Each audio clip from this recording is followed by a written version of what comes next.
Good afternoon, everyone. Welcome to the COVID-19 Emergency Response Group National Forum on Minority Issues and the COVID pandemic. Obviously, today our country is grappling with unbridled police violence against people of color, and a civic response is unfolding, and we're all dealing with this unfolding breaking story. And in part, the COVID pandemic, which also disproportionately affected people of color, is disproportionately affecting people of color, is a kind of contributing factor. With over 100,000 Americans already dead and many more thousands predicted to die in the coming months, we formed this emergency response group in March of this year to mobilize the people's voice and to build a movement of movements to save as many lives as possible and to ensure an equitable and environmental friendly economic revitalization. So thank you so much to everyone for joining this call today. I'm going to pass it over to Joel Siegel, our national coordinator, and then he's going to moderate the rest of the program and pass it on to Reverend Sadler. So thanks, everyone. No, thank you, Dr. Zeitz, and thank you for all the work that you're doing on COVID-19. And without you, we couldn't be doing the work that we're doing God's work. This is a very difficult time for all of us.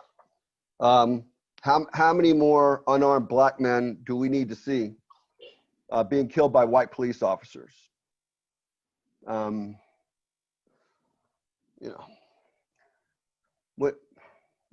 it going to stop? I just saw my good friend Keith Ellison, who I worked with in Congress, who's now the Attorney General of Minnesota, who's saying that we have to get to the structural problems of police violence and the structural problems of systemic racism, 400 years of cruelty to the African-American community. And just what Paul said is so true. The death of an unarmed Black man in Minneapolis is no different than the death of unarmed African-Americans and Hispanics who were dying at disproportionate rates of COVID-19, infected and dying, and still being infected and dying. And if President Trump does not come up with a national testing, contact tracing, quarantining plan, we're going to get 200,000 deaths. We're not crushing that curve because we're not listening to the experts in public health. We need to listen to people like Dr. Melissa Clark, who understands public health and who's a physician, who will be speaking on today's call. Now, today's call is COVID-19 and minority health disparities, challenges and solutions. Brother Rodney will be moderating this call. And Reverend Dr. Rodney Sadler is the Director for Center for Social Justice and Reconciliation. He's a professor at Union Seminary, Presbyterian Seminary in Charlotte, North Carolina.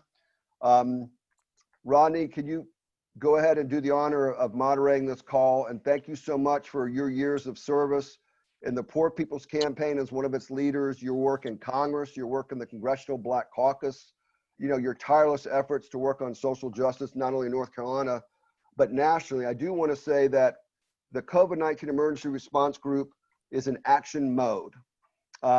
We have bills that we're working on with top public health experts, physicians, pandemic experts, so we can have a national plan to deal with COVID-19 that deals with testing, treating, quarantining, et cetera.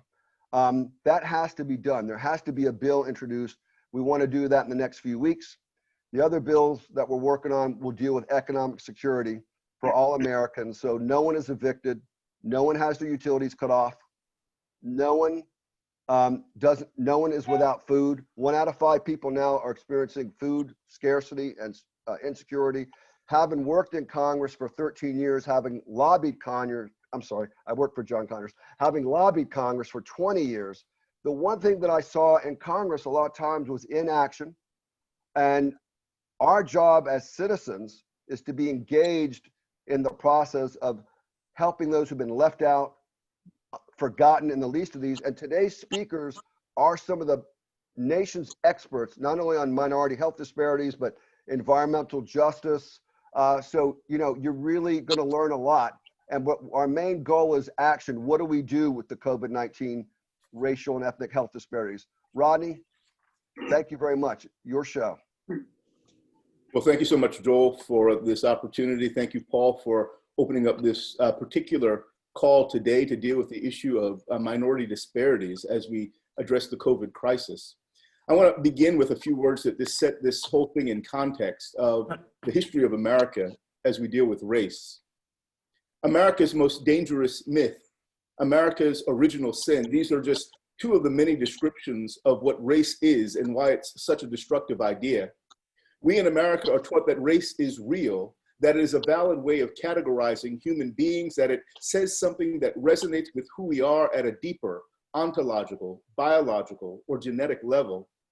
We in America have been taught that race is real, that it is an accurate depiction that adequately defines characteristics and qualities of people. We learn that what you see about people on the outside can accurately portray things like their level of intelligence, their propensity for criminality, their level of athleticism, sexuality, ability, and even their health status. We in America have been taught that we live in a meritocracy, that there is base equality, that if anyone works hard, they will inevitably succeed. And when Indigenous and Black and brown people aren't able to perform like their white counterparts, we are reminded that race said that they never really could because they are ontologically, biologically, and genetically inferior. You see, race justifies the inequality in outcomes that we see, helping America believe that our system is fundamentally fair. It ties the inequality to the quality of the people, and because race has an inherent hierarchy, race serves to legitimate the system, excusing it for inequality, because it says that some people are simply underperformed, since because of their race, they can do no better. Race provides the lenses through which America sees difference, helping to obscure inequality wherever it is found. So as we look at something like, say, mass incarceration of Black men, the epidemic of police killings of unarmed Black men and women, say it with me, Ahmaud Arbery.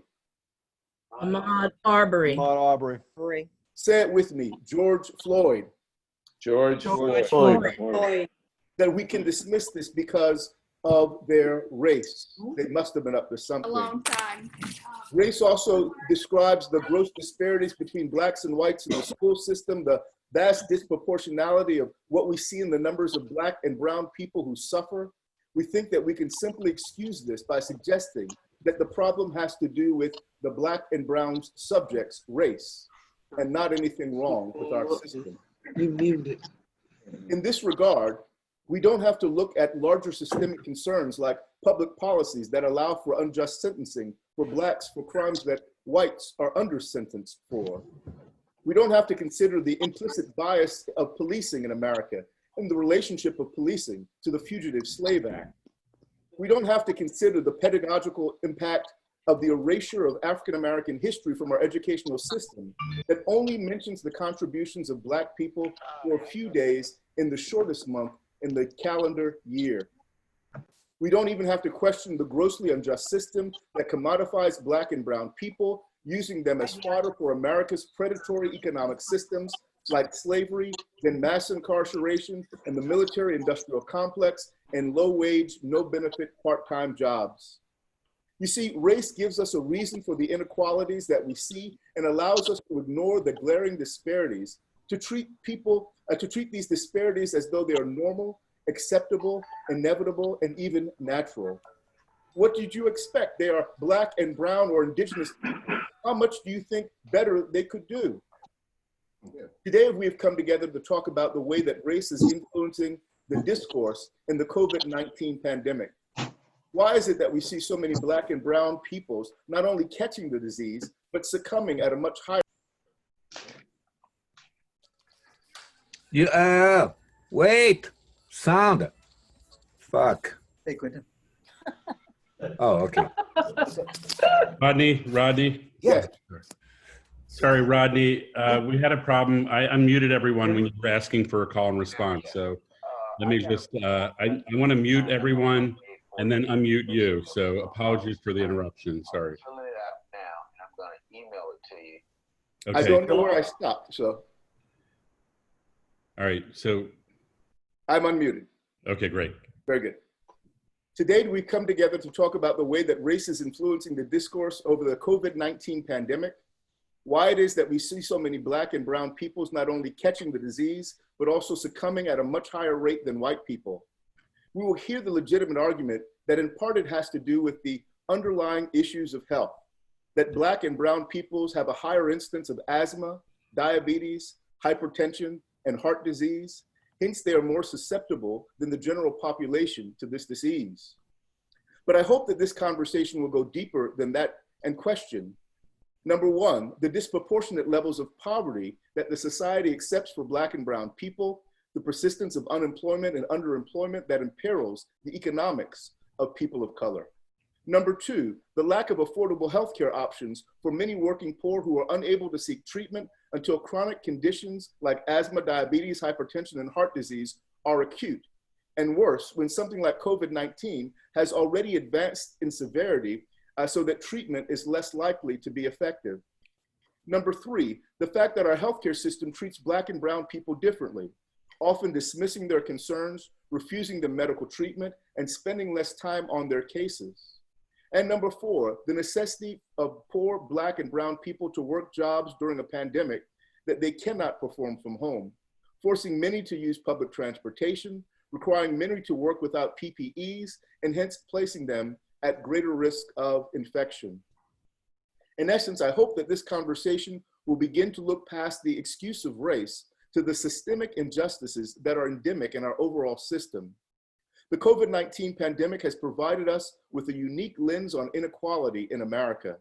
The impact of implicit biases on outcomes, the way that a completely invalid idea like race has come to shape our lives and to justify inequality. I hope that we begin to take this pandemic as an opportunity to look into the mirror and see who it is that we are as Americans, as America, to realize the tragic impact that race is having on so many of us, and to chart a new way forward so that the world to which we will come after this pandemic is better than the one that we hopefully have left behind. May we live up to the ideals of Genesis 1. So God creates humankind in God's own image. In the image of God, God created them, male and female, God created them. May we live up to that equality. May we live up to the ideals of the Declaration of Independence. We hold these truths to be self-evident that all human beings are created equally. May this pandemic provide us the opportunity to see each other as equals, to foster equality and opportunity and outcomes, and to become our better selves as we reshape a better America. I want to start today by introducing our first speaker. Our first speaker today is none other than national leader Mustafa Ali. Mustafa Ali is an expert on environmental justice and minority disparities, a former senior advisor to President Barack Obama on economic justice, the founder and former director of the EPA's Economic Justice Division, and an honorary chair of a group with which I work, the Justice Action Mobilization Network. I want to allow Mustafa about 15 minutes to begin to wrestle with the following questions. Let's start with this one. Can you identify in your own words what are the minority racial health disparities that exist in America? And how are the COVID crisis impacting this as we look at the death rates among African Americans and Hispanics? Mustafa. Thank you, Reverend. I appreciate all the work that you continue to do. And thank you for the framework for the conversation today. I think we should also just highlight the fact that injustice and racism has been weaved into the fabric of our country. And the disproportionality that comes out of that, we see playing out each and every day in all aspects of the lives of communities of color and lower wealth communities. You know, everyone from African Americans to our indigenous brothers and sisters to Latinx brothers and sisters, to Asian and Pacific Islanders. And what we find is that because of these disparities, because of the movements of people, and maybe if you just give me 1 second, let's just go back and put the framework in the proper context. So we know that when folks first came to this country, there were already brothers and sisters who were here And our indigenous brothers and sisters were then moved off their lands. They were taken away from their traditional foods and many of the cultural practices that were there. And we know that when slaves were brought to this country, African slaves, that they were given the most dangerous jobs to do. So they were a part of the original frontline workers, if you will. And we also know that they were placed in some very dangerous situations, working from early morning to late at night in temperatures that were unbelievable in the South. And we also know that our Asian brothers and sisters, particularly the Chinese, were brought to this country to help build our infrastructure, our railroad infrastructure. And we're given some of the most dangerous jobs and culture stripped away and a number of other things. And as we begin to fast forward throughout our history, we also understand that as people were moved, they were placed into communities, on reservations, in barrios, in other locations that are now playing out in this COVID-19 set of challenges that we find ourselves dealing with. From the environmental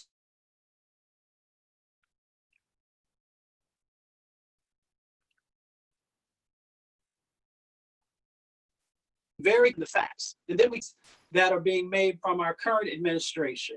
So we know that 100,000 people in our country, the United States of America, die each year prematurely from air pollution.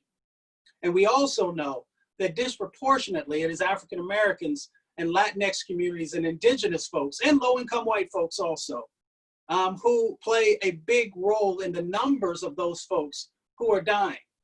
We also know that when we look at the fossil fuel facilities, which we now know are playing an incredible role in the impacts that are happening from COVID-19, especially PM 2.5. And I promise not to get too wonky, so we won't talk about PM 10 and PM 1 and ultrafine sulfates and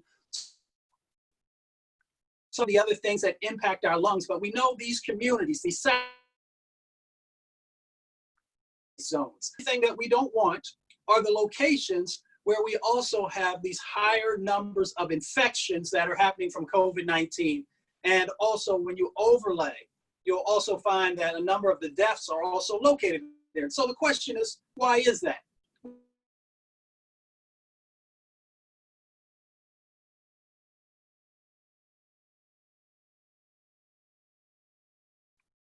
Pathogens that come out of this situation. Whether we're talking about liver and kidney disease, they have a number of cancer clusters across the country that are also closely located to these facilities.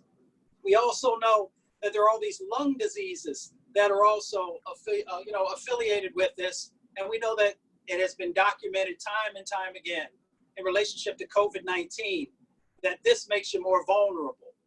So of course, we know the folks who are being disproportionately impacted. We know the folks who are having the higher rates of losing their lives and of course of the infections, and much of that is connected.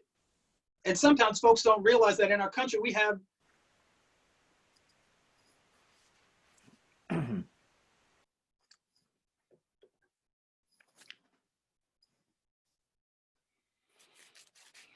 between 20 in relationship to the general population.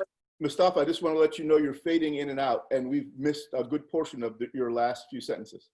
I was just saying, and we have these places like Cancer Alley that runs between Baton Rouge and Baton Rouge and New Orleans in Louisiana that have these cancer clusters. And these are communities that were founded by freed slaves. We have freedmen communities all across the South and a couple of other locations where these people have placed these types of things that are making folks more vulnerable to COVID-19.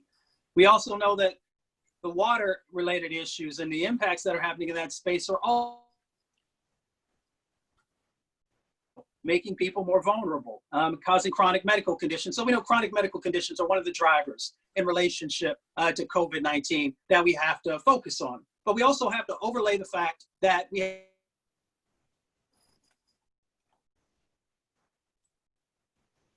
are living in physician deserts, and we've got all of these clinics and hospitals that have closed over the last few years that once again makes it much more difficult for folks to be able to get to medical treatment. Folks will say, well, why don't we just utilize telemedicine? Well, we also know that there are locations across our country where we have folks who don't have access to broadband. So that makes it also extremely difficult. We have these conversations around PPE and the fact that many in our communities don't have PPE. And when we do have PPE, let's tie it into the situations that we're currently dealing with today, where when we have Black men and Latinx men placing masks on their face when they are already considered a suspect, then many people are uncomfortable in that situation of actually wearing that necessary PPE. So we've got to address a number of these issues that are going on. We've got 500,000 people in our country that are homeless. And we also know that when you don't have access to water, how can you possibly think about washing your hands and all the other personal hygiene that's necessary to protect you? All of these things are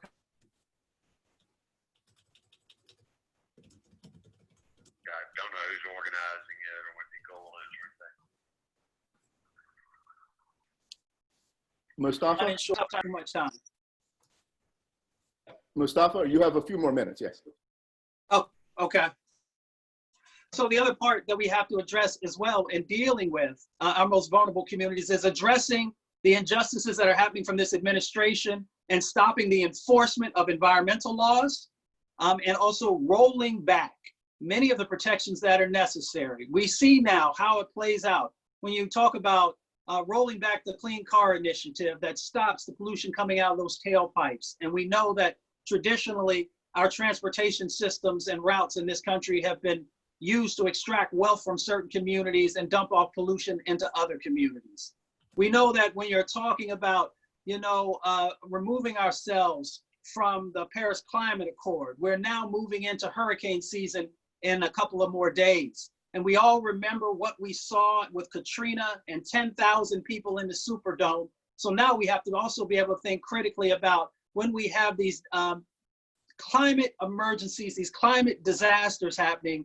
We know the people who are least likely to be protected, people who are least likely to be able to escape. So they're going to have to shelter in locations. And that means that quarantining will be impossible when you move all these different people together. And we also know that we have this huge wealth disparity that's in our country, 1% of the folks owning 50% of the wealth. Well, if that's the case, then how do people have the resources that are necessary to be able to not only navigate this situation, but to also deal with the traditional impacts that have been happening inside of their communities? All of this comes together that we have to have a holistic strategy. I've been pushing folks to get engaged around the stimulus process, but unfortunately, there hasn't been real transparency, especially when it comes to one side of the aisle, sort of vetoing all of the necessary things that could actually help us to actually rebuild the safety net, that social safety net that we're supposed to have in our country. And of course, the final aspect that I'll reference in relationship to frontline communities is the fact that we now have over 40 million people who are unemployed. And we know those numbers are actually higher than that. And we actually have an opportunity to focus on a clean economy and all the jobs that can be a part of that, both in relationship to natural infrastructure, into advanced manufacturing, and a number of other opportunities that exist in that space, if we truly want to address these past injustices that have continued to happen to our frontline communities. So with that being said, I'll stop there. Thank you so much, Mustafa. As always, you are a font of information and a wealth of knowledge. If you look at the notes in the chat, a lot of people are interested in making sure they get all that you said. It was a wonderful and rich offering. Thank you for that. I'm pleased to turn over our microphone for the next 10 minutes to Dr. Melissa Clark, who is a passionate person empowering individuals to be their best healthcare advocates. She's a Harvard-trained and educated emergency room physician with more than 20 years of experience caring for and empowering patients. Dr. Clark has served as senior medical consultant at Fortune 500 companies such as 3M and Aetna in healthcare quality and population health. Dr. Clark has also served as, and this makes my heart happy, Assistant Dean in Emergency Medicine faculty at Howard University College of Medicine. Her book, Excuse Me, Doctor, is available and ask that you take a look at that. Let me turn it over to you, Dr. Clark. Thank you so much, Reverend Sadler. And thank you so much for your opening remarks, as well as those of Brother Ali, and also for the invitation to speak today. I wanted to first tackle the issue of health disparities and what that actually means. And I think it's important to distinguish first between healthcare disparities and health disparities. So health disparities are those disproportionate conditions, which we've heard about already so far, and we know have a one-to-one match with the conditions that are considered underlying conditions for COVID-19. In the minority communities, especially the African-American community, these tend to happen at lower ages than the age of 60 and above that we're often hearing is associated with severe manifestations of COVID-19. And in addition, they start from the cradle and go to the grave. So we know that for infant mortality rates for African Americans, they're higher than those in some less developed countries in the United States. For childhood asthma, when we move from infant to childhood, we know that those are 500% higher for death rates are higher by 500% for African American children from childhood asthma, and 250 times the rate of hospitalizations as compared to white populations. And then, of course, we know the rates of chronic diseases in older minorities, again, happen at younger ages. So diabetes, high blood pressure, heart disease, all these are what are considered health disparities. I think it's also important to underscore one that's was not on the original list, and that of underlying disparities and underlying conditions that lead to COVID-19. And that is the risk of forming blood clots. That's over 2.5 times in African Americans as it is in the Caucasian population. Why is that important? Because we've seen that 7 out of 10 deaths related to COVID-19 are related to blood clots forming throughout the body in different places. And when you have blood clots form, those things lead to strokes, they lead to heart attacks, they lead to what's called pulmonary emboli, which stifle and cut off the blood supply to your lungs. So that leads to very low oxygen rates in the rest of your body. And it also leads to cutting off of circulation in the legs and kidneys. So all those are manifestations that we see of COVID-19. And we know even before COVID-19 that African Americans had a higher rate of forming blood clots.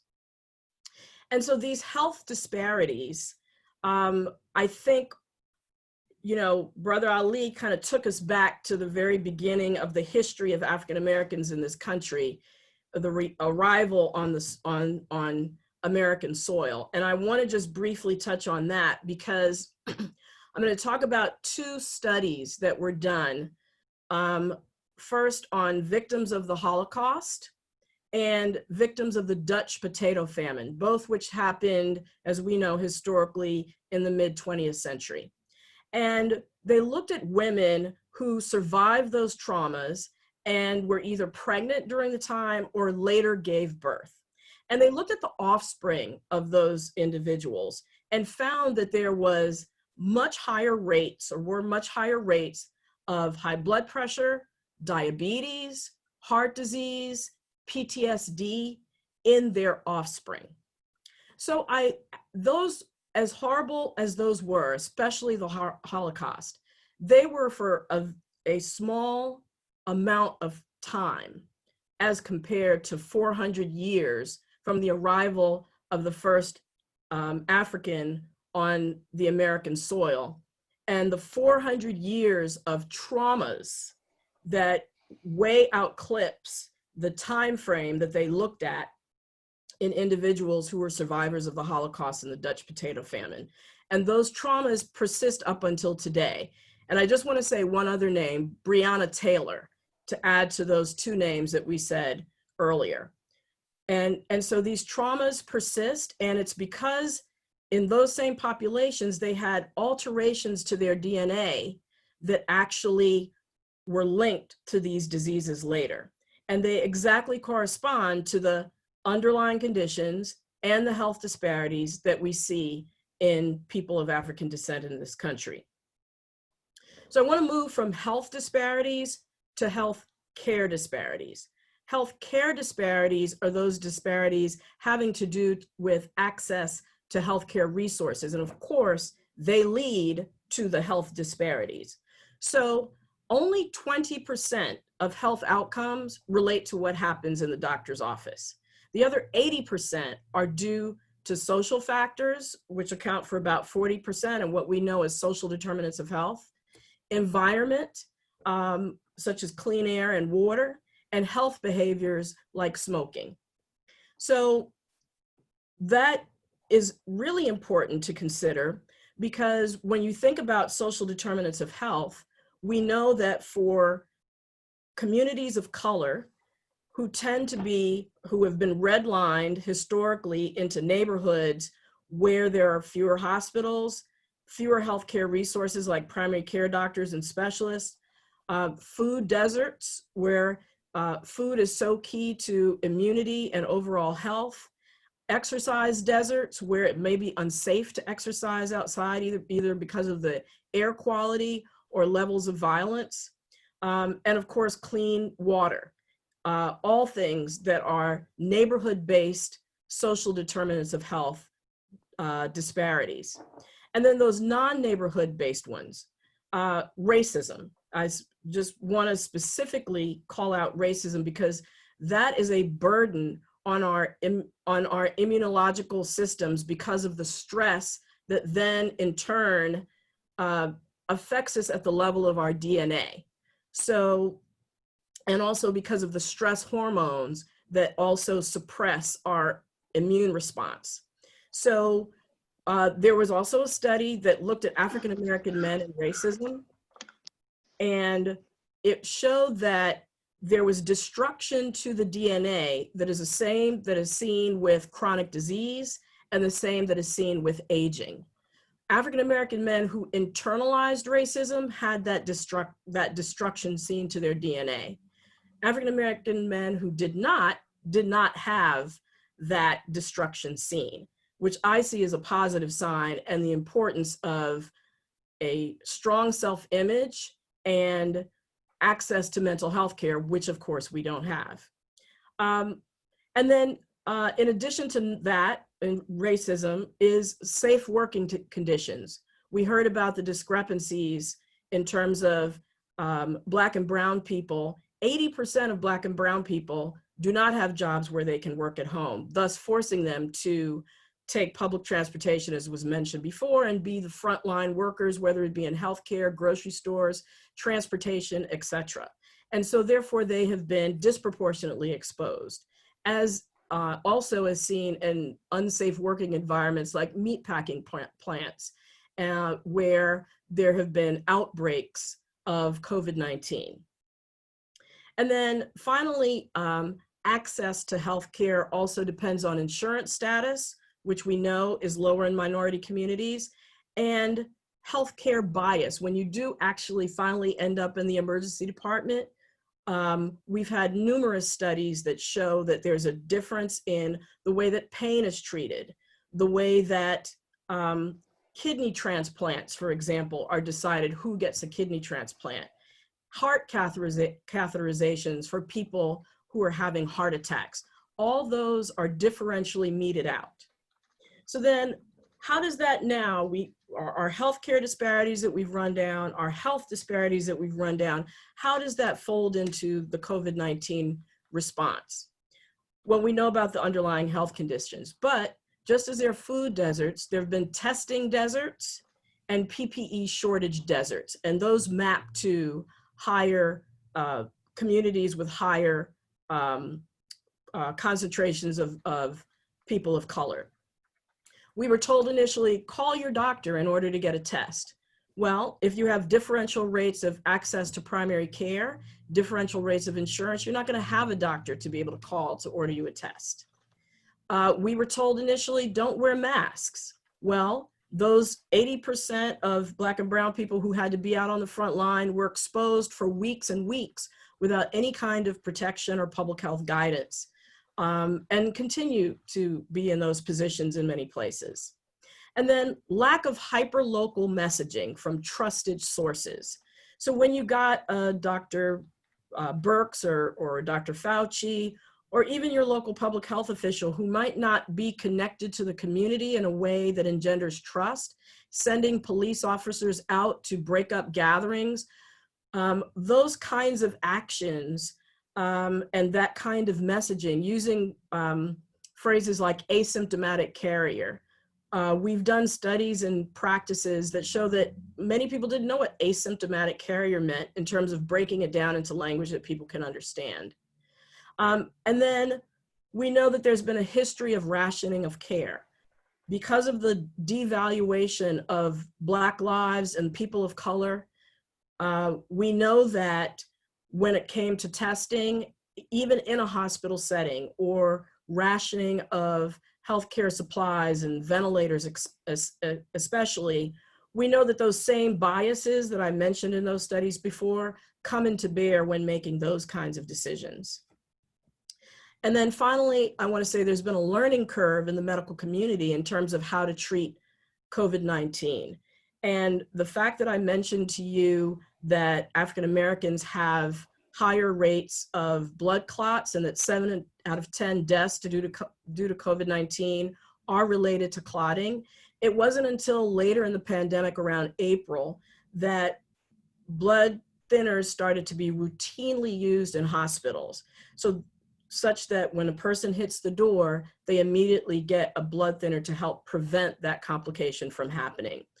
So those kinds of things in terms of the learning curve have also contributed to the death rate. So I'm gonna stop now and just mention that we know that all these factors that I've outlined have resulted in 42% of African Americans dying, compared to 21% being representative of 21% of the population from where these ethnic statistics are being reported.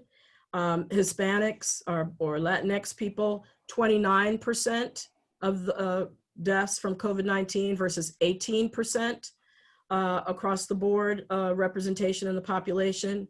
And Native Americans, who've been underreported in many states, in other categories. So we don't even really know, except in places like New Mexico and Arizona that are reporting. In New Mexico, we know that Native Americans make up less than 10% of the population, but they're over 1/3 of the deaths from COVID-19. So I'll stop there, and I guess we'll take questions later, but all this makes my heart heavy, and I know that we need solutions. So hopefully we'll get to that in this conversation.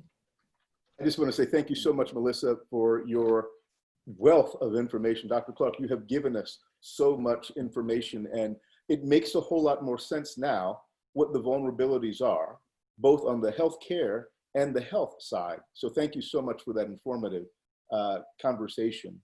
You're welcome. Our next speaker will be none other than the Reverend Leo Woodbury. Reverend Woodbury is the pastor of Kingdom Living Temple in Florence, South Carolina, the executive director of the New Alpha Community Development Corporation. He's a national leader in environmental justice and green jobs and 100% clean and renewable energy. He also serves as vice chair of the Justice Action Mobilization Network. I want to turn it over to you, Reverend Woodbury, for about 10 minutes for you to wrestle with some of these concerns. Thank you, Reverend Woodbury. Thank you, and thank everyone who has spoken and will speak. And as we say in the church world, found it not robbery to come on this virtual gathering. So many things have been said about how and why we are in the current situation when it comes to COVID-19. And I just want to break it down to one thing if we're going to talk about solutions, because the previous speakers have talked about all of the impediments and obstacles that have made us more susceptible to contracting and becoming a fatality of COVID-19. But this is a road that we've been on before. It actually reminds me of an episode of The Twilight Zone, where this fellow was leaving town and he'd get in his car and he'd drive for miles and miles. And then he would see a sign that said, "You're now entering the town that he left from." And no matter what direction he went in, north, south, east, or west, he would see a sign saying, "You're leaving the town." After miles of driving, see the sign again that says, "You're now entering the same town." We've been on this road before, many, many, many times. When we talk about diseases, when we talk about where polluting facilities are sited, when we talk about police shootings. And if we're really going to go beyond rhetoric to reality, then we know that the central problem in America is the devaluation of the lives of people of color. From the time that we African Americans were hunted like animals in Africa and stuffed into the bellies of ships and went through slavery, and then after slavery and the demise of Reconstruction, going through Jim Crow, being experimented on like the Tuskegee Airmen or Henrietta Lacks with John Hopkins Hospital, that this is a road that we continue to travel on. So we know what has happened when it comes to citing of polluting facilities, what the economy does to us in terms of not having economic opportunities or places where we can buy fresh produce. But I want to take it even further. I want to take it to today and where we are today, and say quite openly and honestly, with all the love that I have, that the problem of racism and the devaluation of human life in America is rooted in the hearts and minds of white people. And until we can solve that problem, we're going to continue to be on the same road that leads to the same destination. And let me give you an example. So when Donald Trump was elected to the Oval Office, I refuse to give him the title that he has never deserved. People were so distraught, particularly in the white community. People couldn't go to work. They kept their children home from school. I had people calling me who said that they were grieving as if they had lost a loved one. When the Women's March went to Washington, D.C., 1 million strong, they said, because Donald Trump has said that he would grab a woman by the private parts. Our white allies filled the streets of Washington, D.C. But when it came to immigration, there were fewer numbers. When it came to the travel ban, there were fewer numbers. And now that it comes to COVID-19, no one is in the streets, none of our allies. And so we have to ask the question of our allies with love. Are you our allies only when it fits your agenda? Are you our allies only when you need to check a box for diversity and inclusion? Are you only our allies when you have to include some folks from the environmental justice movement into your grant proposal so that you can get funded? And the reason why I'm saying that is because we know that our lives are devalued, but we know that when white people put their lives on the line along with us, that we see a lot more change and progress a lot quicker. I'll give you an example. That when Black and brown people were being killed on college campuses and beaten, when Black students were the victims of water hoses and dogs because they were trying to integrate lunch counters, when Black students were massacred at South Carolina State University trying to integrate a bowling alley, not a whole lot happened. But when 4 white students at Kent State University were slain by the National Guard, 3 weeks later, 4 million students across this country walked off of their campuses. We need for our allies to stand up. We need for them to say that if most of the people contracting and dying from COVID-19 are people of color, then we need for you to stand up and to say that the testing needs to be prioritized in those communities. We need for you to stand up and say that in places like South Carolina, if your employer calls you back to work and you refuse to come back to work, you are no longer eligible for unemployment. And if you sue the company that you're working for COVID-19, that will not hold water for you in court. You cannot sue an employer for contracting COVID-19 in the state of South Carolina. We literally have people who are dying in the streets. We literally have people who are fighting for breath in hospitals, unable to see the faces of their loved ones. And so we know the problem. We know how we got here. But what we are not doing is talking about the solutions. And the solutions are more than policy. It's more than just talking. It's more than just speeches. It's more than just Zoom calls. There has never been any significant social change in this government, in this country, and with this government without masses of people taking to the streets and lifting up their voices, whether we're talking about the civil rights movement, the Equal Rights Amendment for women, the marriage equality movement. There never has been significant change unless we are in the streets and in the streets with our allies. And so I know that that's difficult in this time and place.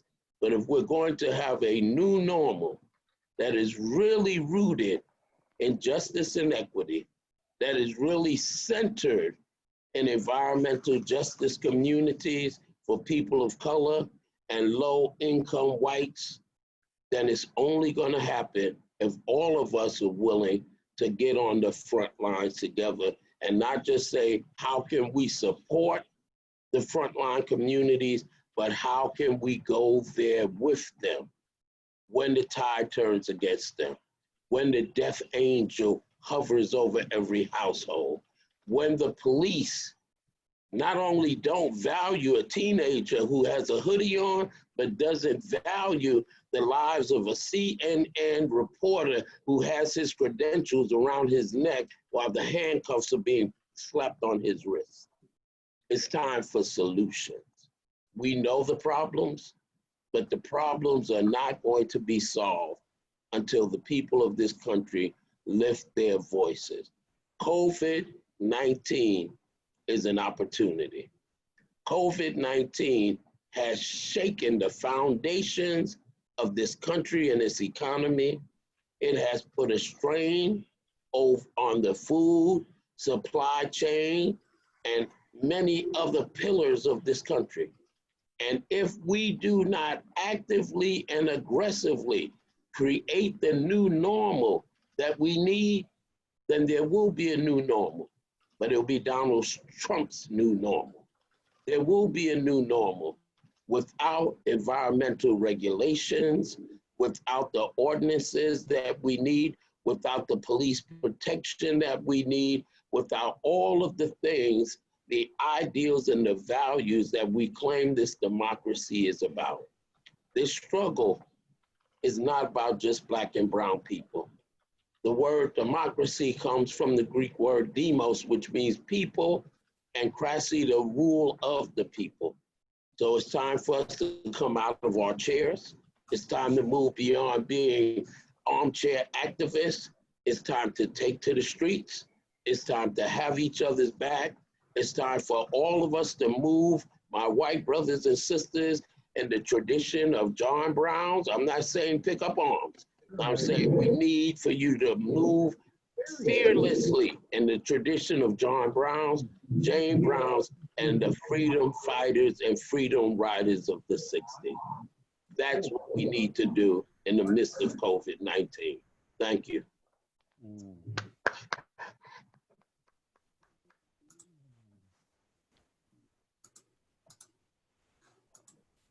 No, Rodney, you're on mute. Thank you very much, Reverend Woodbury. You went from speaking to preaching and from preaching to meddling. You need to be meddled with a little bit today. So I'm grateful for your words. Our next speaker today is none other than my partner in crime here in Charlotte, North Carolina, the Reverend Glency Redrick.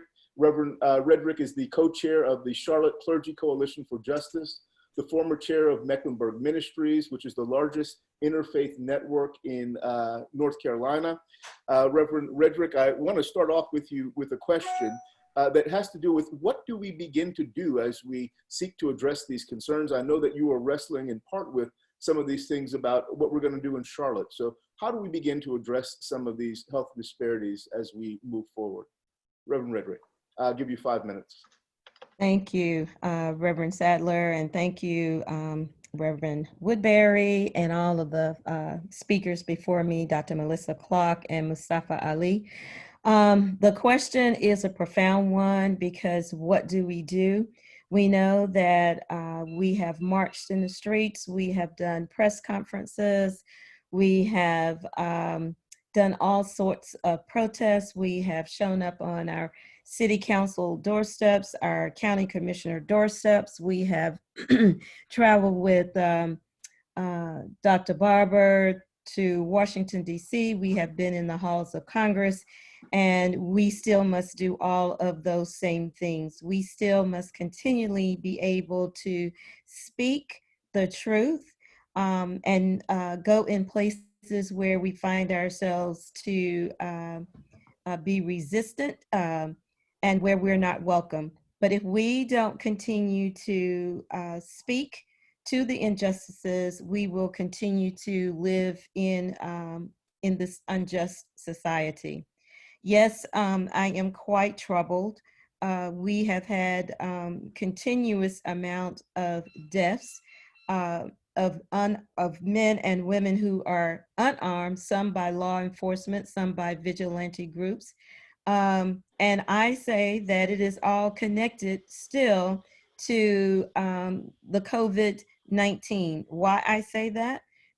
We have been sheltered in for quite some time. People are on the edge. Those of us of African descent, those of us of European descent have been living on edge. Our economy has been turned upside down. We are unemployed. We are without health care. We cannot do the things that we did pre-COVID. So what can we do? Keep doing what we're doing. It is necessary for us to continue to educate in large groups, small groups, any opportunity that we have. On the political scene, it is our duty to vote so that we can shift what we have in our offices of leadership to remind folks that we are the ones who truly have the power and not those who are supposed to be working on our behalf who are not. We need to send a very clear message that we have the power and we're exercising that power. We have that opportunity to do that in November. However, because of COVID, we are looking at ways to secure the right for each and every one of us to be able to vote as we look at mailing in ballots. And as we have observed throughout across the United States, we have states who are putting barriers up to ensure that we don't vote. We're making sure that the spaces, the 6 feet distancing that we're asked to have won't happen if we have to vote in person. So we have to, one, educate as often as we can. We have to be willing to speak truth to power in all the spaces that we find ourselves. And for those of us who are clergy, we need to be able to bring the messages loud and clear to our congregations, to the communities that we are given an opportunity to speak, that one, remind us that we are all created in the image of God, that our rights are human rights, not just civil rights, and that we each have an opportunity to change this world. We cannot get out of this world by ourselves. We do go out of this world by ourselves, but in order to live healthily, it takes each and every one of us to live together in unity. Well, thank you for ending on those words of unity. I think that this crisis has reminded me more than anything else that what happens to the least among us impacts each and every one of us. We can't be in the midst of a pandemic and ignore the suffering of some, because eventually that could become suffering that impacts every one of us. So thank you, Reverend Redrick, for your contribution today. Our next speaker is Donald Whitehead, the chair and former executive director of the National Coalition for the Homeless. He's a longtime leader of the movement to end homelessness and co-author with Representative John Conyers and Joel Siegel of the Bring America Home Act. I want to offer him about 5 minutes to wrestle with these concerns. What do we do, particularly as we look at this crisis from your perspective? You see those who have been left homeless on a regular basis, those who are struggling for survival. I would love it for if you could frame your comments in that way as well. Donald. Sure. Thank you, Reverend Sadler, and thank you all of the distinguished speakers that have come before me. And I just want to, since I have 5 minutes, incredible task to get this finished in 5 minutes, but I'll try my best. I'll say this, first of all, that let me say we'll offer it to you as a preacher's 5 minutes, if you know. Right, exactly. Well, we can't be fooled about why we're in this position. All of the statistics we've heard are no accident. We have been under the stranglehold of structural racism in this country for a very long time. Our structural racism issues didn't start this year when the COVID virus started. They've been with us for a long time, and they are intentional. So I just want to make that very clear. I know everybody on this phone, on this call knows that, but these are intentional. We didn't get to homelessness simply because people didn't want to work or whatever the new stereotype is. We got there because this country had a policy of redlining that destroyed the economic base, the housing value of communities of color, and that redlining continues today. There was a case in Baltimore in the late 2000s where one of the larger banks was continuing to redline. And we should also understand that we've talked a lot about some of the structural issues that have exacerbated COVID-19. I want to bring up the fact that the Navajo Nation, according to the Indian Health Services, has the largest per capita outbreak in the country. That's even larger than New York City. We have Latinos and Latinx and Hispanic communities that are negatively affected in a way that is unbelievable. And also, of course, the African-American community that continues to suffer. And all of these communities are overrepresented in the homeless community. So there was a study several years ago called the SPARK study, looked at 6 communities, and they found that 78% of those communities, of the people in those communities that were homeless and people of color. And it also looked at what kind of housing outcomes happened to those people. And again, there was an underrepresentation of people getting into affordable housing. There was an underrepresentation of the people who were in leadership in organizations that provided services. So there's such a structural issue that we have to deal with in this country. And let me throw out another statistic that may frighten people on this phone.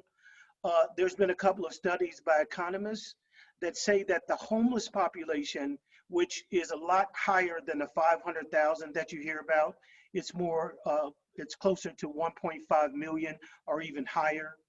That number is a count one night at the end of January in this country, and we know it's a significant undercount.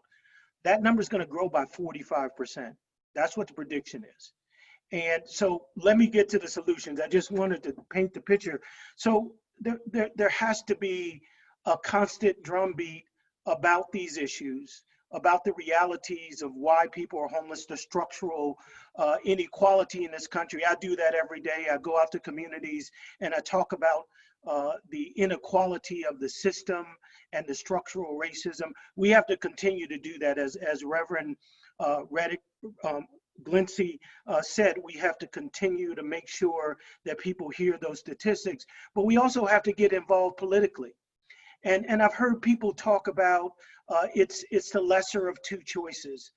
To me, that's the most ridiculous thing I've heard, because it's not just about the presidential race. And what we know is that one of those candidates has addressed structural racism in this country, and one has exacerbated structural racism in this country. So it isn't even close to that kind of choice. But we have to think about the races that are beneath that presidential race. Minnesota, I believe for the first time, we have a real opportunity to get some justice. We haven't seen justice with Tamir Rice or any of the other cases. I could go, there's so many that I can't remember everybody, but we haven't seen justice, but this time we do. Why? Because we voted in the Attorney General, Mr. Ellison, that we've referenced before, and I believe that he's in a place where he can address the structural inequality in this country, and we may, and my hope is that we will see justice in this particular case.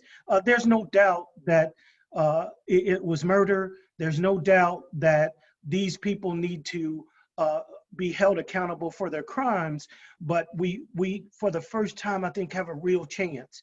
And that's what voting means, that we can put people in place that have the opportunity and the ability to address the structural system. We also have to get involved in the political process. The political process isn't the be all and end all, but right now there's a bill that's been passed by the House of Representatives that would inject $100 billion of housing dollars into our country. Another 11 billion of those would be for homelessness alone. We haven't solved homelessness in this country because it's an issue of people of color, plain and simple.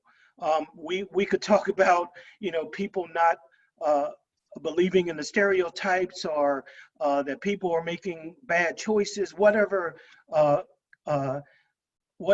undervalued excuses out there. The real reason why we haven't solved homelessness is the majority of people that are homeless are people of color. And so if we're going to do that, we have to have a multi-front strategy. I agree with Reverend Woodbury. We have to get in the streets. And I, as a representative of homeless people in this country, of people experiencing homelessness, one thing I understand is that I need all of you. I need you guys to get in the streets for homelessness. I worked on the environmental movement for a long time, and I see the energy in the environmental movement. I see people coming together. I don't see that with homelessness. When I was in DC, and Joel will tell you this, I knocked on the door of the NAACP and the Urban League and LULAC and some of the Native American organizations. And when we went out to protest, none of those people were behind us. And so this issue is a fundamental issue that people have to get involved with. And I just urge people to join. Joel and I will be introducing some legislation, and Mr. Fukuda will be introducing some legislation that we think can end homelessness. But we need all of you to be a part of that movement, because there's been 4 instances of homelessness in this country, 4 periods, and I'll wrap up. And there's only one period that hasn't had a dramatic federal response. And that's this particular episode of homelessness. And why is that? All those other episodes of homelessness were predominantly white, the population. This population is predominantly people of color, and that's why we haven't had the kind of influx of resources to solve it. And I hope that you guys can join us in our movement. The National Coalition, every day we're fighting alongside people that are experiencing homelessness, and I hope you'll join us. We have to, you're right, get out of our seats. We have to get in the streets. As Frederick Douglass said, power never concedes. There's no concession of power without protest. There never has been, and there never will be. Power concedes nothing without protest, and we have to get into the practice of protesting again. So thank you very much. I hope I didn't go over my time, and I really appreciate the opportunities to speak. No, thank you so much, Donald, and thank you for contextualizing this issue around the notion of homelessness. I think homelessness is something we should all attend to because all of us can be homeless at some point in time. I think it's Isaiah chapter 58 that says when you see those who are homeless, to bring them into your home. It is our responsibility to make sure everyone is housed. Even more significant during the midst of this pandemic to address this concern. Thank you so much. Thank you so much. Our next speaker is a long-term activist, Rudy Arredondo, the president of Latino Farmers and Ranchers Trade Association, longtime leader of America Advocating for Black and Latino Farmers, and my co-chair with the Justice Action Mobilization Network. Rudy, I want to ask if you could speak for about 5 minutes on the various concerns that you see, particularly from the perspective of those who are our food providers, those who are working to ensure that we're able to continue to eat in this time. Well, thank you very much. And, you know, I want to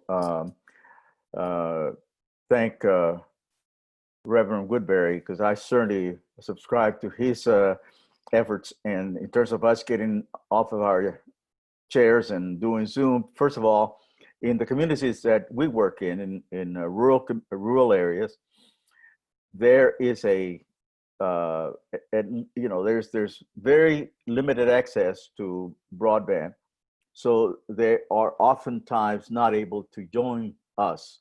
And the other thing that I know that is lacking is representation of our Southwest and Western states with regard to a lot of these issues. It's and a large part of it has to do with the unavailability of rural broadband. And since we are the ones that feed this nation, it is of utmost importance that we make sure that the folks that work those fields, the farm workers, are being protected, and they are being included in the provision of health care, provide them with the PPE or the equipment. That isn't happening. And in those rural communities, when you have this, there's about 44 deaths now in some of those processing plants that process beef, pork, poultry. And there is, at the grassroots level, when it hits the ground, it is, once the supervisor leaves, there is no one to oversee to make sure that those protocols that are in place to take care of the health and safety of these workers, they're gone. There is no way that OSHA or any other federal agency has the staff to be able to monitor that 24/7. And so they've now shut down some of those places. But in order to be able to track them, and a lot of those folks are undocumented, people who do not exist for the most average person. So, and they're unable to receive even the minimal health care that is available out there. One, they're scared in terms of being, most of them, even in spite of the fact that they might not even be eligible is they don't want to become or be charged with a public charge, because that will not allow them to be on the path towards citizenship or legalization. We need to make sure that those folks have food, because some of them are, now that they're unemployed, they're not going to go to any place where they are going to be documented, that there's a document that leaves a trail in terms of who they are and where they're going to be found. So they oftentimes do without. So we're working with Joel to help us to develop a plan for this food distribution system. To call it a system, it doesn't really exist, because it's a patchwork of dysfunctional, usually attached to the big agriculture wholesale box outfits. So this is our opportunity, in as much as we have the ability in this unfortunate times.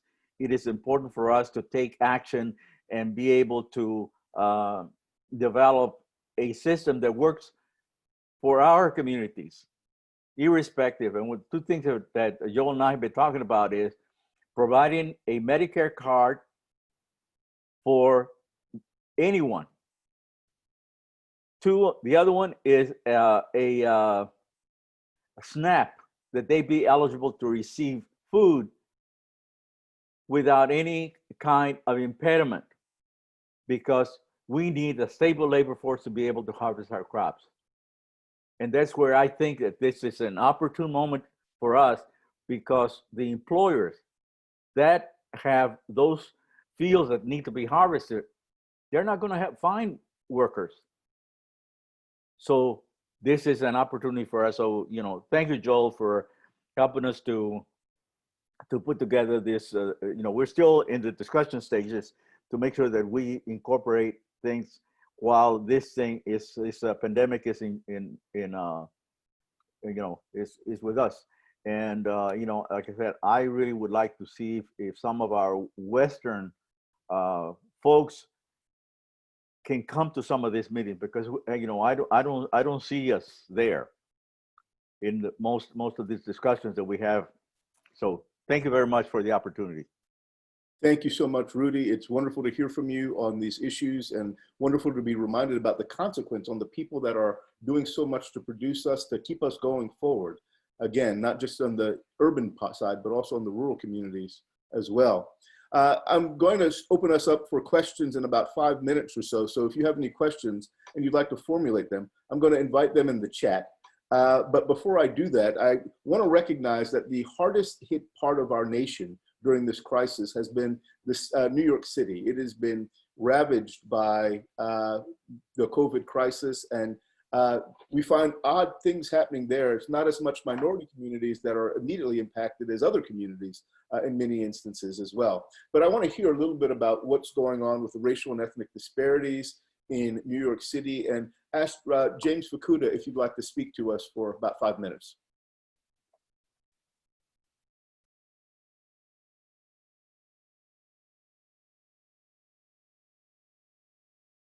Hello, everyone. Can you hear me? Yes, we can.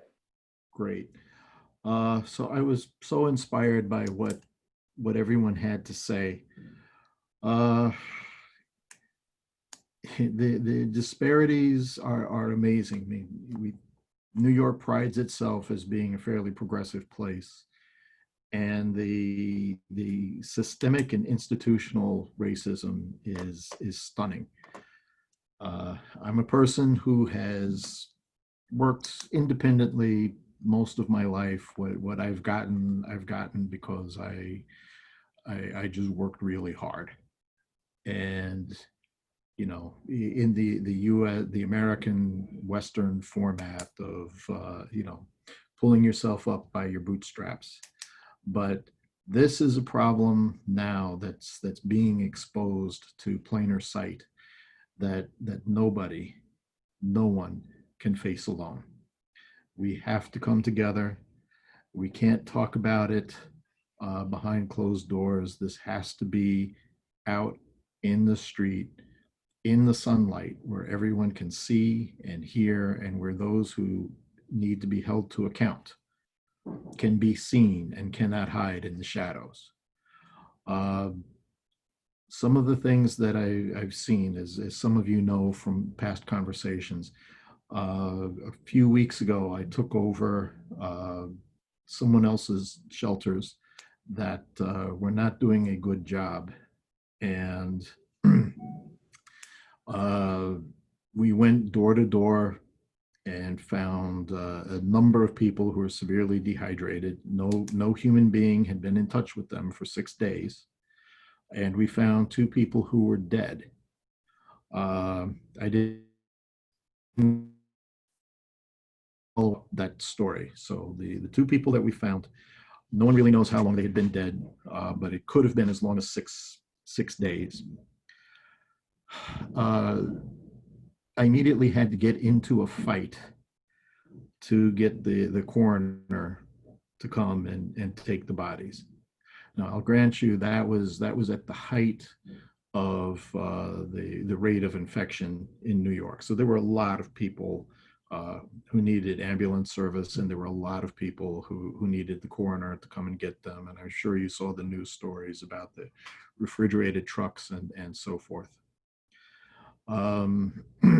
That was all true. So I tried to be positive and not assign it to nefarious purposes on anyone's part. But we ended up moving the 2 bodies into a freezer in the building because it took us 30 hours to get somebody to come and get them. Then the files that I inherited when I came into the building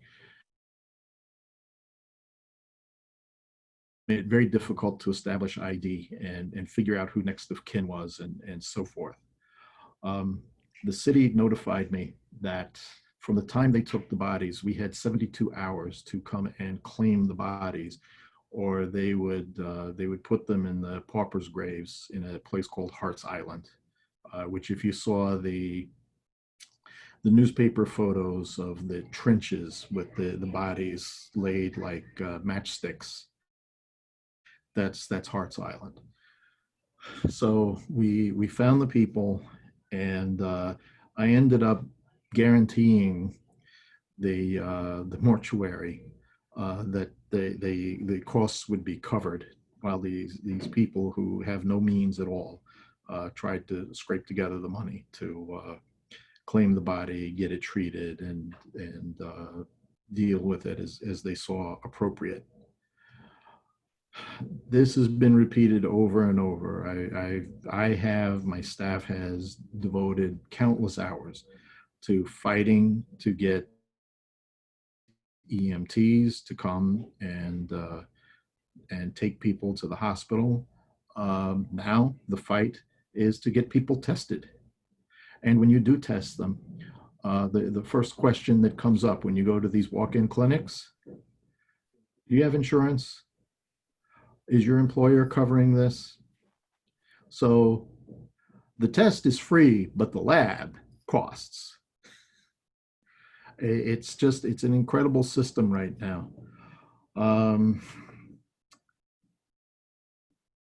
It's horrible how people are treated when they're alive, but I was really stunned by how completely valueless people of color are when they're dead. I had never seen that before, because we've always lived in a time where people could move about freely, and your family was there and what have you. And I've been to many funerals in the hood where you come to visit and pay your condolences, and you always have a little envelope for the family, and everybody gets together, and that's how they pay for things. They can't do that now. So it's just disrupting the natural flow of how these things are done. an epidemic of a lack of respect.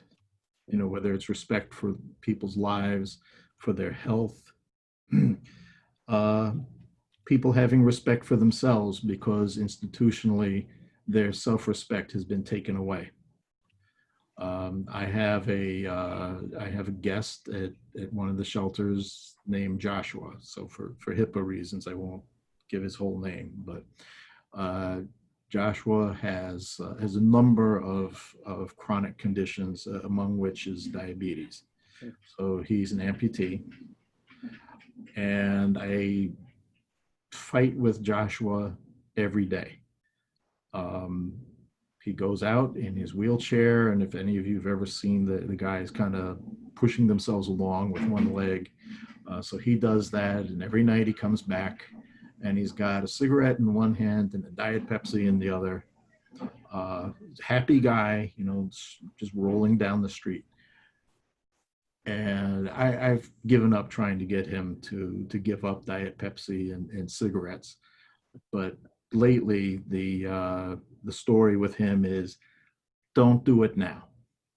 Don't do it now, because if you need to go to the hospital, if you need any kind of treatment, I don't know that we can get them to take you. Yeah. Thank So you. just stop now for a while. And you know, if it crawls up on your back and you need to do it when things ease up, you know, I wish you wouldn't, but just, you know, then do that. But just stop now, because we can't have you getting sick, because I don't know how we would take care of you. And on Wednesday, his eyes welled up and he said, your organization, Self-Respect Associates, is the only, you're the only people who ever cared whether I was alive or dead. So I also just wanted to touch on one statistic that was bandied about, and that is the number of homeless in this country. So the official tally in New York City is 65,000 homeless. That is total bullshit. Even city officials will tell you that that is not true. The New York City Board of Education says that out of 1,100,000 enrolled students, they have 100,000 homeless children. And you multiply that by one or two parents, it's a lot more. People who really follow this stuff say that New York City has 250,000 homeless. And in private talks that I've had with people in the different agencies, they are expecting that number to double. 500,000 people by Christmas. Brought on by lack of jobs, brought on by landlords who are ignoring the eviction moratorium and are just preparing stacks and stacks and stacks of eviction papers ready to go to court and file the day after the moratorium is lifted. So I'm sure I've run over my time. I apologize. And thank you all for your work moderating. Thank you so much. Appreciate your comments, and it's put it in a serious perspective, what it is that's actually going on. And you gave us the emotional side to the numbers that we heard as well. So thank you so much for your comments there, James. I want to do something. I'd love to take some questions, but we're almost out of time. So I want to do this. I want to end with a word of prayer. But as I end with a word of prayer, let me do a few things. The first thing I want to do is have a moment of silence to commemorate the loss of Ahmaud Arbery, of George Floyd, and more than 100,000 Americans who have died to COVID-19. And after that moment of silence, we can end with a word of prayer.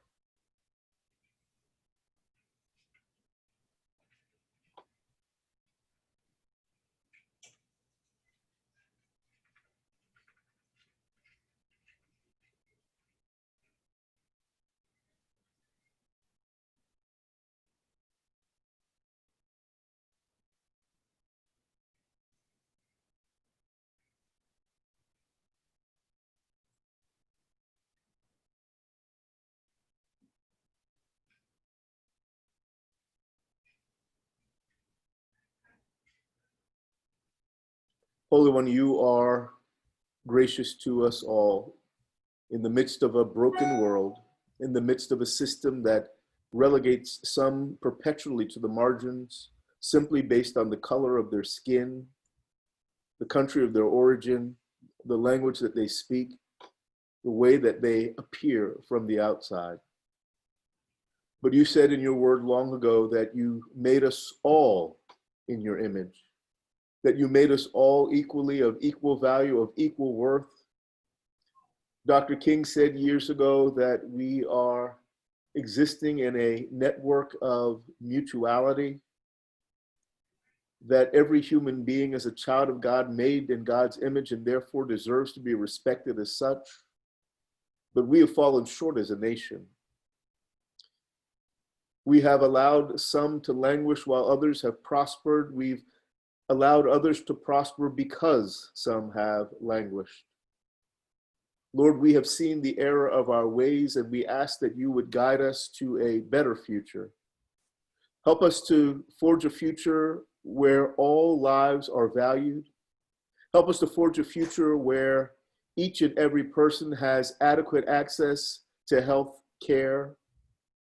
Help us to forge a future where the disparities that exist in incarceration, in education, in employment, in communal wealth will soon pass by the wayside, that we might all celebrate in the sun, joining hands as sisters and brothers and working together.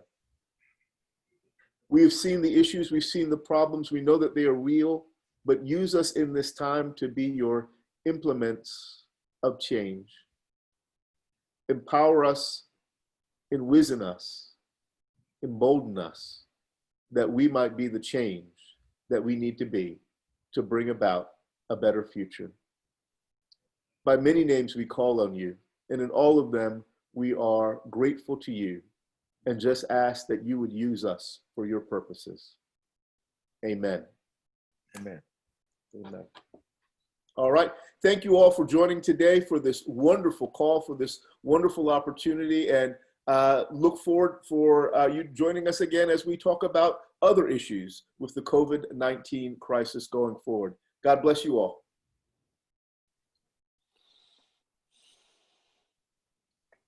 Thank you, Brother Rodney. Great job.